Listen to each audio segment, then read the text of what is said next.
You're listening to Behind the Deal, a Central Commercial Group podcast, helping California businesses through the whole process of commercial real estate.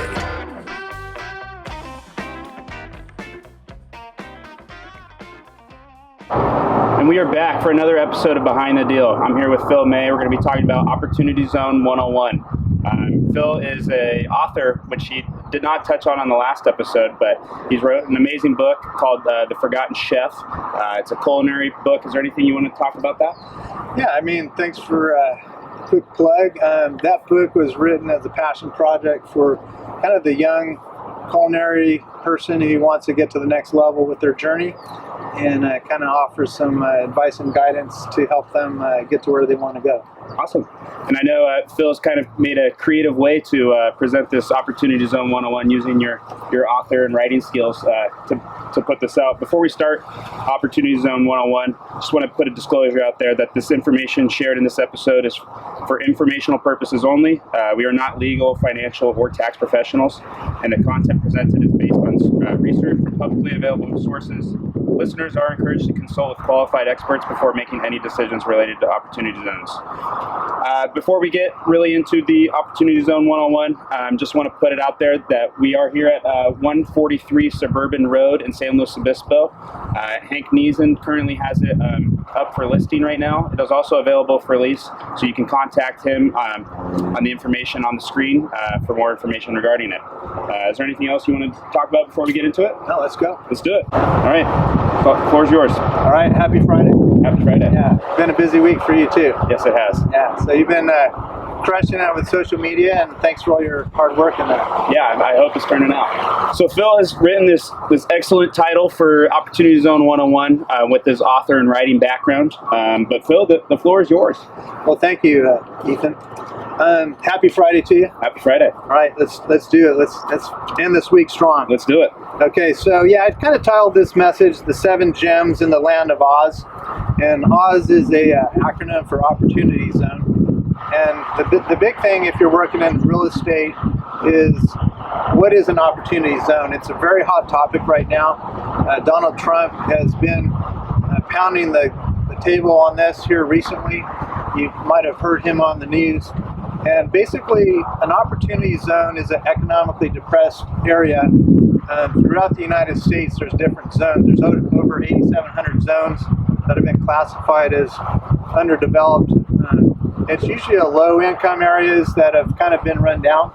And basically, what the government's trying to do is incentivize private capital to go in and build out these areas. And it is the most successful economic development program in U.S. history. Mm-hmm. And I think we talked earlier, there's been over 150 billion plus invested in the space. There's a lot of particulars to it that we can get into, but today I want to kind of keep it kind of high level. Yep. And just talk about the legislation that was passed into law in 2017.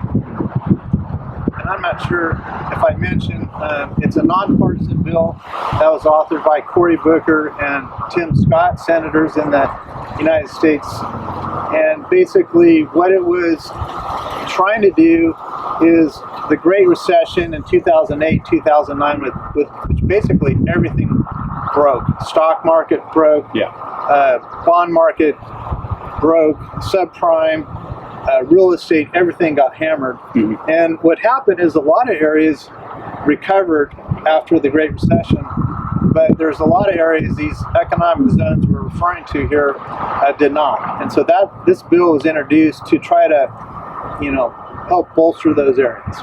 Awesome. And for these opportunity zones, how did they get to the bottom of how they were going to identify these areas? How many are there in the U.S.?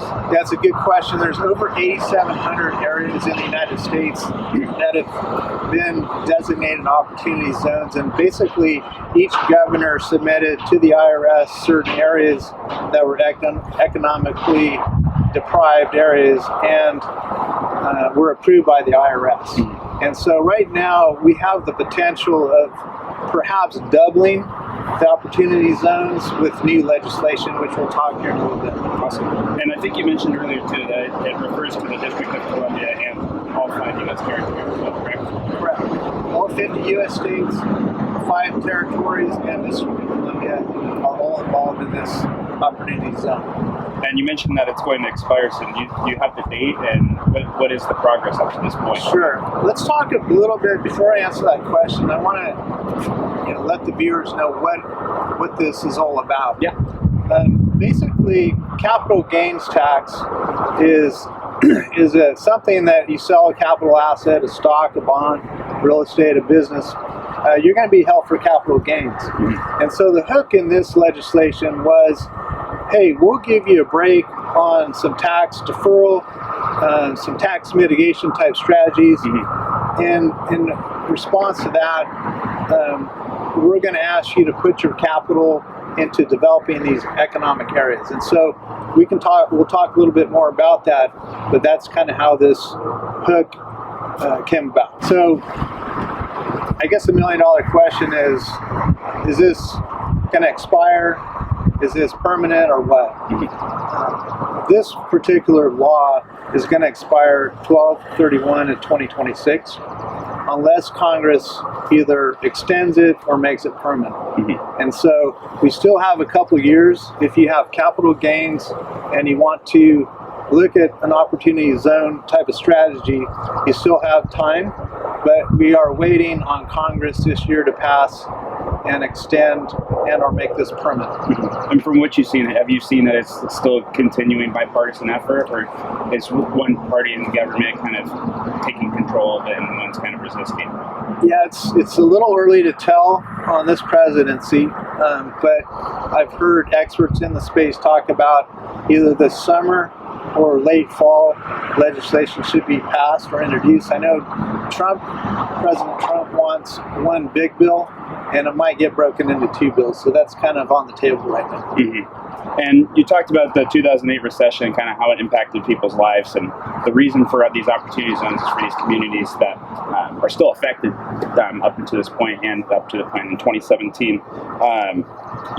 Is there anything you want to talk about for the social impact for people living in there and what that can do for people? Yeah, you bet. A hot topic right now is family dwellings, living, multifamily, etc. There's a shortage in housing. So in the next 5 to 10 years, they feel there's about 5 million. This is a Zillow stat. There's about 5 million homes that are behind building. Mm-hmm. And so these type of zones are getting multifamily dwellings entering the space. And so it's really helping everybody find affordable housing. Yeah. And is there anything on the commercial aspect that you can speak of, and maybe job production? I don't know what you have seen on that end. Yeah, as far as the commercial end, there's a lot of infrastructure built out, kind of the live, work, play type of theme going on. And the commercial space is definitely interested. There's a lot of areas that are being introduced to large developments.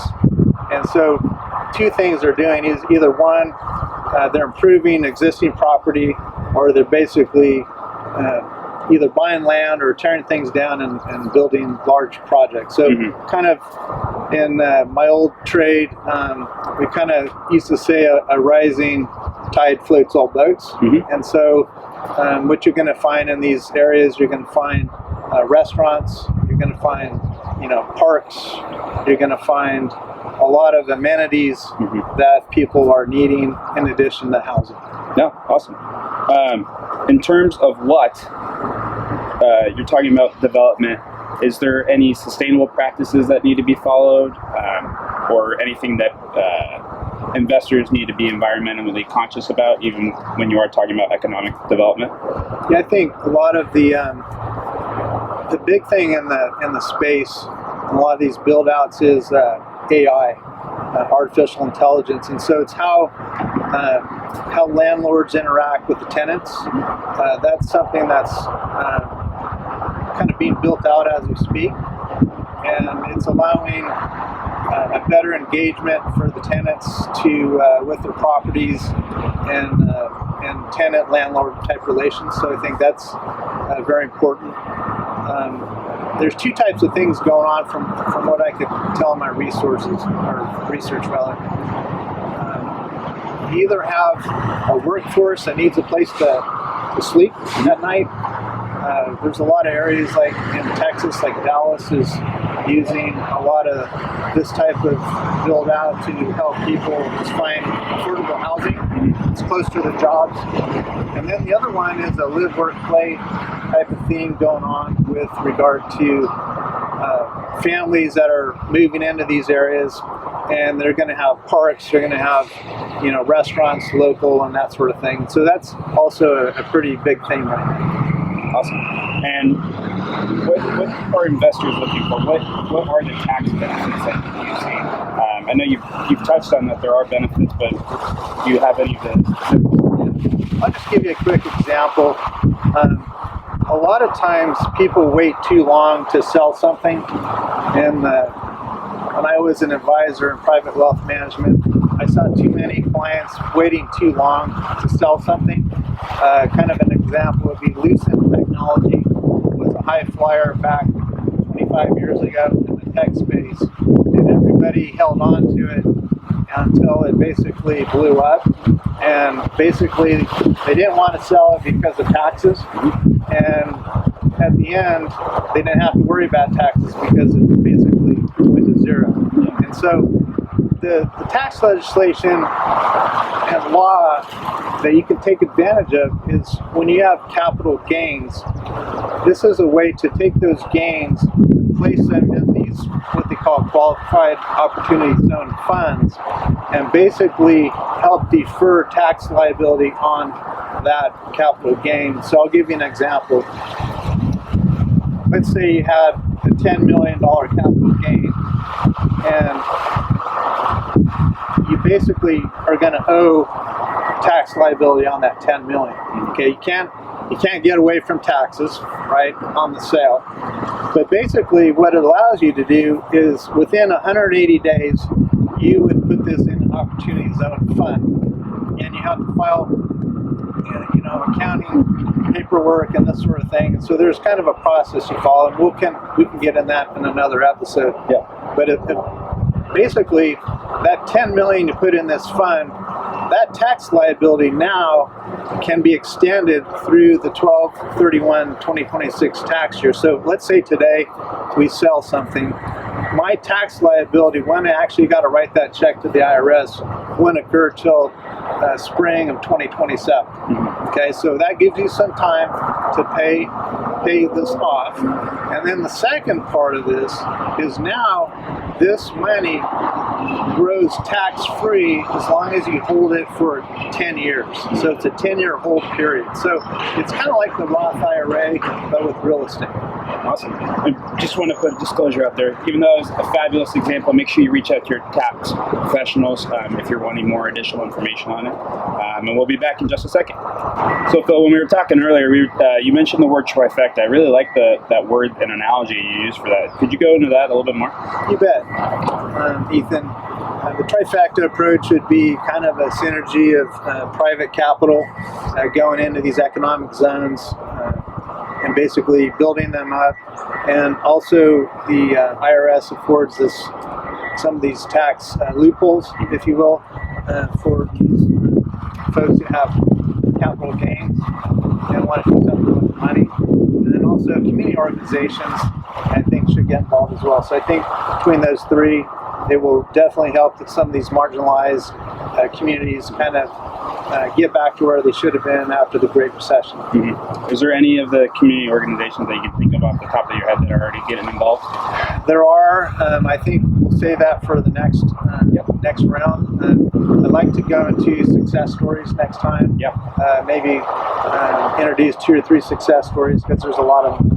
Yeah. The opportunity zone subject is a kind of a loaded topic, so this is not going to be the last time that we're going to talk about opportunity zones.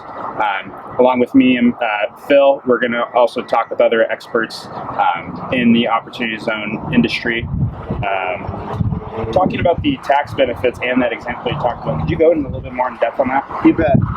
One of the things that investors like to hear is tax-free. Because taxes, it's not about how much you make, it's about how much you keep at the end of the day. And one of the things that's brilliant about this program is the long-term hold is for 10 years. And so going back to our example I had earlier, let's say you have $10 million in this Opportunity Zone fund. Basically, that fund is basically going to buy into a qualified Opportunity Zone business. And that business is going to invest in real estate. And this is where it gets interesting, because in this example, we put 10 million and this grows for 10 years. And the rule of 72 says money doubles every 10 years. Correction, every 7.2 years at 10%. Mm-hmm. And basically, think about, you invest 10 million, 10 years later, let's say we have an amazing return, it's worth 100 million. You have 10 million as basis, and the 90 million that you made is gonna, if you sell it, it's gonna be tax-free. Mm-hmm. So that's an amazing example of what we have going on here with this legislation. Yeah, and I think that's why you mentioned too earlier about high net worth individuals and how it can help them and encourage them to get involved with these opportunity zones to help uplift all these communities. You can find the sources for Phil and all of his research. Just one last disclosure, make sure you reach out to your tax professionals in regards to any of these topics. And Phil, it was a pleasure talking to you today about opportunity zones. So Pleasure. Excited to talk more about it. Yeah, we'll come by next time and share some more stories. Awesome. Thank you, guys. This concludes the episode of Behind the Deal. Be sure to give a review and follow us on Instagram, Facebook, LinkedIn, YouTube, and TikTok. Until next time, have a great week, everyone.